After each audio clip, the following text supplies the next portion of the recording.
Good afternoon बच्चों, कैसे हैं आप बच्चों।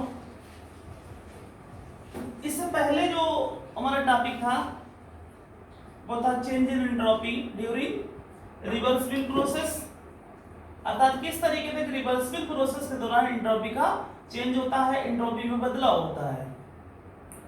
तो हम लोगों ने देखा था कि रिवर्सिबल प्रोसेस के दौरान एंट्रोपी जो थी वो कांस्टेंट रहती थी, चेंज नहीं होती थी, लेकिन चेंज इन एंट्रोपी क्या होगी, जीरो होगी, अर्थात एंट्रोपी कांस्टेंट तो चेंज इन एंट्रोपी जीरो। आज हम लोग बात करते हैं कि change in entropy in an irreversible process, अर्थात एक इरिवर्सिबल प्रोसेस के दौरान एंट्रोपी किस तरीके से चेंज होगी, अर्थात एक इरिवर्सिबल प्रोसेस में एंट्रोपी का चेंज कैसे होता है। मान लेते हैं बच्चों कि कोई वर्किंग सब्सटेंस है, इरिवर्सिबल प्रोसेस के दौरान T1 टेम्परेचर पर, जो कि सोर्स का टेम्परेचर है, उस पर सोर्स से Q1 हीट को प्राप्त करता है, अब्सॉर्ब करता है, और सिंक को T2 टेम्परेचर पर Q2 हीट रिजेक्ट करता है। अर्थात कहने का मतलब है कि कोई इरिवर्सिबल इंजन के दौरान जो वर्किंग सब्सटेंस है वो T1 टेम्परेचर पर Q1 हीट अब्सॉर्ब करता है और T2 टेम्परेचर पर Q2 हीट सिंक को रिजेक्ट कर देता है। अर्थात T1 टेम्परेचर पर Q1 हीट को अब्सॉर्ब किया और T2 पर Q2 को सिंक को रिजेक्ट कर दिया। इस दौरान इरिवर्सिबल प्रोसेस की efficiency eta is equal to 1 minus Q2 पर Q1। समझ गए।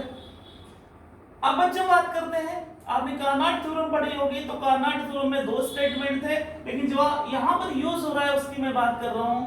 कार्नाट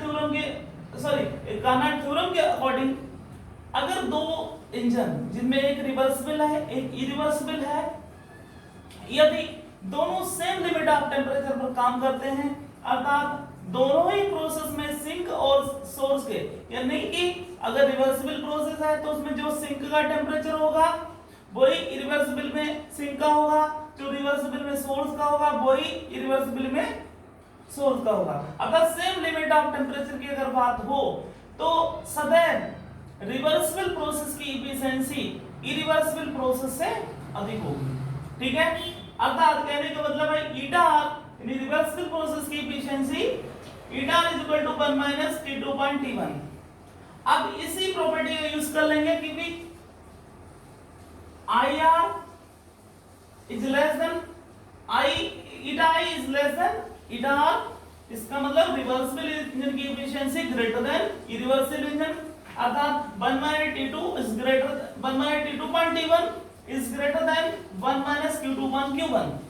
प्रॉपर्टी का यूज कर लीजिए Q2 upon Q1।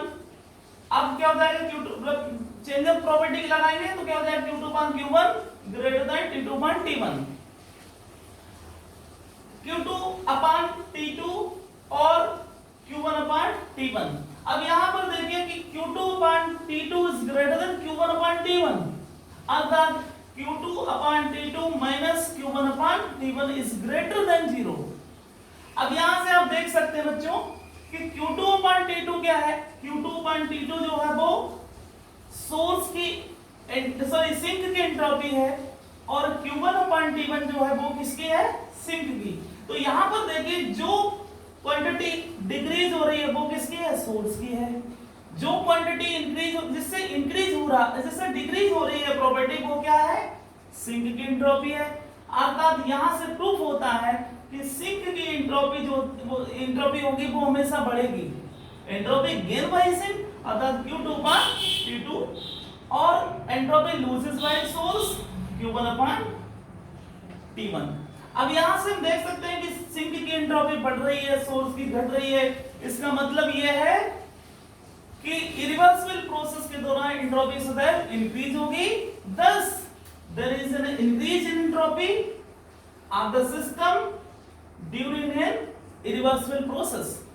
ठीक है बच्चों, इसका मतलब आप समझ गए कि इरिवर्सिबल प्रोसेस के दौरान एंट्रोपी सदैव इंक्रीज होगी, जबकि रिवर्सिबल प्रोसेस के दौरान एंट्रोपी क्या होता है, कांस्टेंट रहती थी, है ना बच्चों। ये बहुत ही मोस्ट इंपॉर्टेंट आपका क्वेश्चन है दोनों ही, और खास करके जो सीएसएम यूनिवर्सिटी है आपकी कानपुर, उसके लिए ये पेपर ऑब्जेक्टिव होता है, और इस ऑब्जेक्टिव पेपर में ये बहुत इंपॉर्टेंट क्वेश्चन होते हैं जो पूछ लिए जाते हैं कि सोर्स, ये रिवर्सिबल इंजन की एफिशिएंसी, रिवर्सल इंजन के लिए एंट्रोपी चेंज होगा, ऑप्शन दे दिए जाते हैं आपको, कौन सा होगा आप देख सकते हैं।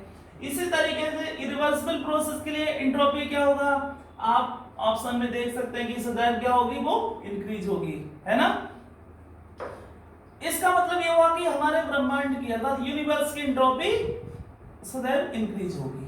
ठीक है बच्चों, तो इस तरीके से ये वाला टॉपिक आपका कंप्लीट हो गया। नेक्स्ट टॉपिक हमारा होगा थर्मोडायनामिक पोटेंशियल से रिलेटेड, जो कि कानपुर यूनिवर्सिटी के लिए एक मोस्ट इंपोर्टेंट क्वेश्चन है। लेकिन अगर मैं रोहिलखंड यूनिवर्सिटी की बात करूं तो रोहिलखंड यूनिवर्सिटी में ये लॉन्ग क्वेश्चन होता है।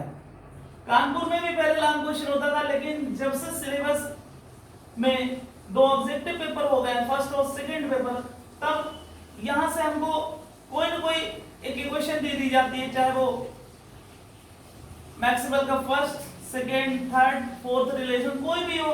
कभी कभी 2 क्वेश्चन एक बार में मिल जाते, तो थर्मोडायनामिक पोटेंशियल मोस्ट इंपोर्टेंट होगा। तो नेक्स्ट टॉपिक हमारा होगा थर्मोडायनामिक पोटेंशियल से रिलेटेड। अगर आपको कोई भी बात समझ में नहीं आती है तो आप मुझे कमेंट करिए, मैसेज करिए, और चैनल को लाइक करिए, सब्सक्राइब करिए और शेयर करना ना भूलें। ठीक है बच्चों, ताकि मैं आपको और ज्यादा अच्छे टॉपिक्स पढ़ा सकूं। ये जो हमारा चल रहा है वो थर्मोडायनामिक्स चल रही है। इसी तरीके से आज से मैं शुरू करूंगा बीएससी सेकेंडरी के लिए क्वांटम मैकेनिक्स, और बीएससी थर्ड ईयर का हमारा एक टॉपिक हो चुका था फ्रेम ऑफ रेफरेंस। आज उसमें मैं शुरू करूंगा कि कितने टाइप के रेफरेंस ऑफ फ्रेम होते हैं। ठीक है, तो देखना ना भूलिएगा बच्चों। थैंक यू बच्चों।